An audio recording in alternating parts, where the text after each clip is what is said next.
8 రౌండ్లు మాత్రమే మిగిలి ఉన్నాయి.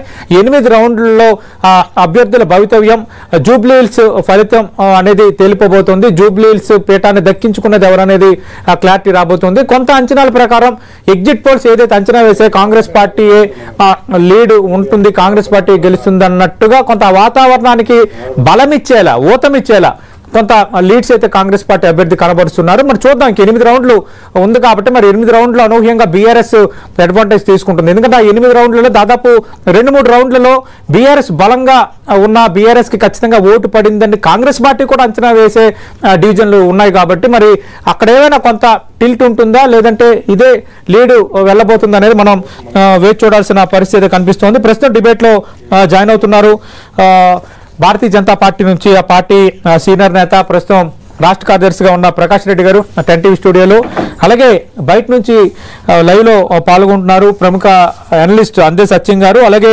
సీనియర్ పొలిటీషియన్ బీఆర్ఎస్ మాజీ ఎమ్మెల్యే రవిశంకర్ గారు డిబేట్ లో జాయిన్ అవుతున్నారు. కాంగ్రెస్ పార్టీ కొంత ఆధిక్యం కనబరుస్తుంది. ఇక కాంగ్రెస్ పార్టీకి సీట్ దక్కే అవకాశాలు కొంత మెండుగా కనిపిస్తున్నాయి. ఇక ఎన్డీఏలను అయితే క్లియర్ కట్ గా పిక్చర్ అర్థమైపోయింది. బీహార్ లో అయితే ఎన్డీఏ హవా కంటిన్యూ అవుతుంది. తిరిగి బీహార్ పీఠం ఎన్డీఏ చేతిలోకి వెళ్ళబోతోంది. ఓవరాల్ గా రిజల్ట్స్ అయితే కొంత ఆసక్తి రేపుతున్నాయి. న్యూస్ రూమ్ నుంచి మరిన్ని వివరాలు అందించడానికి మా ప్రతినిధి హరీష సిద్ధంగా ఉన్నారు. హరీష, ఎన్డీఏలో దాదాపు ఖరారు అయిపోయినట్టేనా? ఎన్ని స్థానాలకు సంబంధించి ఇప్పటికీ ఇండివిజువల్ గా పార్టీలు లీడ్ ఉంది? ప్రశాంత్ కిషోర్ ఇంపాక్ట్ అసలు ఏం కనిపించడం లేదా? ఖచ్చితంగా సతీష్, ఇటు బీహార్ లో వార్ వన్ సైడ్ అని మనం చెప్పుకోవాలి. మొదటి నుంచి కూడా క్లియర్ కట్ గా ఇండియా కూటమి ఆధిక్యంలో కొనసాగుతోంది. మనం ఒకసారి 10 టీవీ స్క్రీన్ పైన కూడా ట్రెండ్స్ చూడొచ్చు. బీహార్ లో మొత్తం 243 అసెంబ్లీ స్థానాలకు జరిగిన ఓటింగ్ లో క్లియర్ గా ఇటు ఇండియా కూటమి అంటే ఇటు ఆర్జేడీ అలాగే బీజేపీ 69, 58 అంటే 141 స్థానాలు మ్యాజిక్ ఫిగర్ ని దాటేసి కూడా క్లియర్ గా ఆధిక్యంలో కొనసాగుతోంది. మరోవైపు ఇటు జేడీయూ 75 అలాగే కాంగ్రెస్ 17 స్థానాలు. అంటే కాంగ్రెస్ ఎక్కడా కూడా కనీస పోటీ కూడా ఇవ్వలేకపోయింది. అది మనం ట్రెండ్స్ చూస్తే క్లియర్ గా అర్థమవుతోంది. అంటే మొదటి నుంచి ఏవైతే ఎగ్జిట్ పోల్స్ ఫలితాలు చెప్పినట్లుగానే అంటే ఆ సర్వే లెక్కల ఆధారంగానే ఇవాళ మనకు క్లియర్ గా ఇక్కడ ట్రెండ్స్ అన్నవి కూడా అర్థమవుతోంది.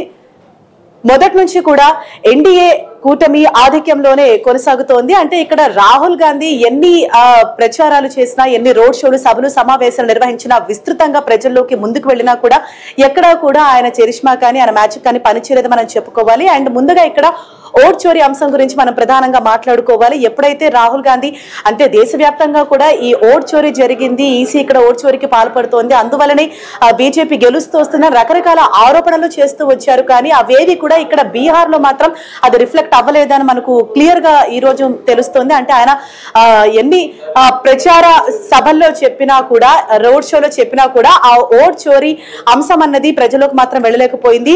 ఓట్లలో మాత్రము ప్రజలు దాన్ని చూపించలేకపోయారు. ఆ మ్యాజిక్ అన్నది అక్కడ పనిచేయలేదు. అలాగే వారు ఇచ్చినటువంటి ఏ హామీలు కూడా అంటే వారు ఎన్నికల ప్రచారంలో భాగంగా ఇచ్చినటువంటి హామీల పట్ల కూడా ప్రజలు అంత ఆసక్తి కనబరచలేదని మనం చెప్పుకోవాలి. ఇక్కడ కాంగ్రెస్ కు చూసినట్లయితే కేవలం 17 స్థానాలు మాత్రమే ఆధిక్యంలో కొనసాగుతోంది. అండ్ క్లియర్ కట్ గా మొదటి నుంచి కూడా ఇటు ఇండియా కూటమి అధికారం చేపట్టే విధంగా మరోసారి అంటే 4వసారి నితీష్ కుమార్ ముఖ్యమంత్రి కాబోతున్నారనేది మనకు క్లియర్ కట్ గా అర్థమవుతోంది. నిజంగానే ఇది ఒక చరిత్ర సృష్టించమని చెప్పుకోవాలి కళ్యాణ్. అంటే ఇక్కడ నితీష్ కుమార్ అలాగే మోదీ అంటే నిమో మ్యాజిక్ అనేది చాలా బాగా వర్కౌట్ అయింది. ఇటు మోదీ చరిష్మా కావచ్చు, అలాగే ఇక్కడ నితీష్ కుమార్ కి సంబంధించి కూడా అంటే వీరిదే ప్రధానంగా ఎన్డీఏలో నితీష్ కుమార్ అలాగే ఇటు ఆర్జేడీ అంటే వీరి మధ్యనే ప్రధాన పోటీ అన్నది మనకు కనిపిస్తోంది. ఆర్జేడీ బీజేపీ మధ్యనే ఎన్డీఏ కూటమిలో పోటీ అన్నది ఇక్కడ మనకు క్లియర్ కట్ గా అర్థమవుతోంది. అండ్ అలాగే ప్రశాంత్ కిషోర్ గురించి కూడా మనం ప్రత్యేకంగా మాట్లాడుకోవాలి.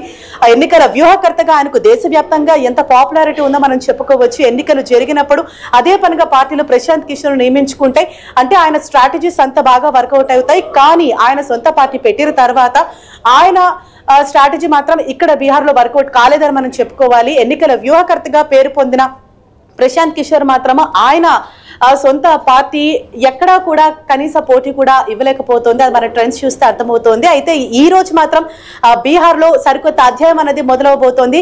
4వసారి ముఖ్యమంత్రిగా నితీష్ కుమార్ బాధ్యతలు చేపట్టబోతున్నారు. అది క్లియర్ గా మనం చూస్తున్నాం. మొదటి నుంచి కూడా అంటే తొలి రౌండ్ నుంచి ముందంచెలో ఇండియా అన్నది దూసుకుపోతోంది. ఇటు కాంగ్రెస్ మాత్రము కనీస పోటీ కూడా ఎక్కడ ఇవ్వలేకపోయింది. ఇటు రాహుల్ గాంధీ చరిష్మా మ్యాజిక్ ఎక్కడా కూడా మనకు వర్కౌట్ అవ్వలేదు. వారు ఎన్నికల మేనిఫెస్టోలో భాగంగా ఎన్నికల ప్రచారం ప్రచారంలో భాగంగా వాళ్ళు ఇచ్చినటువంటి హామీ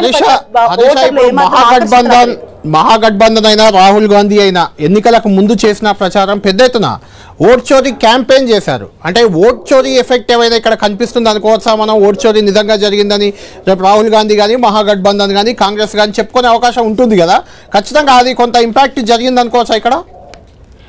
ఎస్ కళ్యాణ్, ఖచ్చితంగా. అంటే మొదటి నుంచి కూడా రాహుల్ గాంధీ ఈ ఓట్ చోరీ అంశాన్ని పెద్ద ప్రచారాస్త్రంగా ఆయన వాడుకున్నారని చెప్పుకోవాలి. ఈసీ పెద్ద ఎత్తున ఓట్ చోరీకి పాల్పడింది, బీజేపీ అందువలనే గెలుస్తుంది అన్నది ఆయన రకరకాలుగా ఆయన ప్రచార సభలు కావచ్చు, రోడ్ షోలు, సమావేశాలు కూడా ఆయన పదే పదే ఆ పాయింట్ ని చూపారు. అండ్ ఇక్కడ బీహార్ ఎలక్షన్ క్యాంపెయిన్ లో కూడా ఆయన పెద్ద ఎత్తున ఇది ప్రజల్లోకి తీసుకెళ్లేందుకు కూడా ఆయన ప్రయత్నించారు, ఓట్ చోరీ జరిగిందని చెప్పేసి. కానీ ఇక్కడ అంటే ఇవాళ మనం ట్రెండ్స్ చూసినట్లయితే ఎక్కడా కూడా ప్రజలు ఈ ఓట్ చోరీ అంశం పైన ఎక్కడ కూడా ప్రభావితం అవ్వలేదు. ఓట్ల రూపంలో కూడా కాంగ్రెస్ కి సంబంధించి ఎక్కడా కూడా వారు మెజారిటీ కాదు కదా, కనీస పోటీ కూడా ఇవాళ కాంగ్రెస్ ఇవ్వలేకపోతుంది. అండ్ ఇక్కడ కాంగ్రెస్ ఈ అంశాన్ని కూడా ఒక అడ్వాంటేజ్ గా తీసుకునే అవకాశం ఉంది. అంటే మేము మొదటి నుంచి కూడా ఓట్ చోరీ చెప్తున్నాం కదా, ఇప్పుడు దాని వల్లనే అంటే ఈ ఓట్ చోరీ వల్లనే ఇప్పుడు ఎన్డీఏ అధికారం ఫామ్ చేస్తుందని చెప్పినా కూడా మనం ఆశ్చర్యపోనవసరం లేదు, ఎందుకంటే అది ముందు నుంచి చెప్తుంది కాబట్టి దీన్ని కూడా ఒక అస్త్రంగా కాంగ్రెస్ మలుచుకునే అవకాశం లేకపోలేదు. Kalyan, right, thank you Harisha. మొత్తానికి బీహార్లో కొంత బీజేపీకి సానుకూల వాతావరణం కనిపిస్తుంటే జూబ్లీహిల్స్లో మాత్రం అది 3వ ప్లేస్కి పరిమితమైంది. నోటాతో పోటీ పడుతుంది. 4వ ప్లేస్లో నోటా ఉంది, 3వ ప్లేస్లో బీజేపీ ఉంది. మొదటి 2 స్థానాల్లో కాంగ్రెస్, బీఆర్ఎస్లు పోటీ పడుతున్నాయి. జూబ్లీహిల్స్